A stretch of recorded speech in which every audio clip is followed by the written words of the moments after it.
Hi, this is Airbnb that we are renting in Madrid. Here's our bathroom. This looks like it actually might be, oh yeah, there's our shower. It's very nice. We're kind of splurging. This is our last place we're staying on the trip.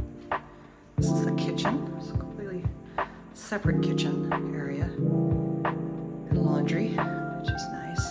And there's 2 bedrooms. This is I like the size of that bed.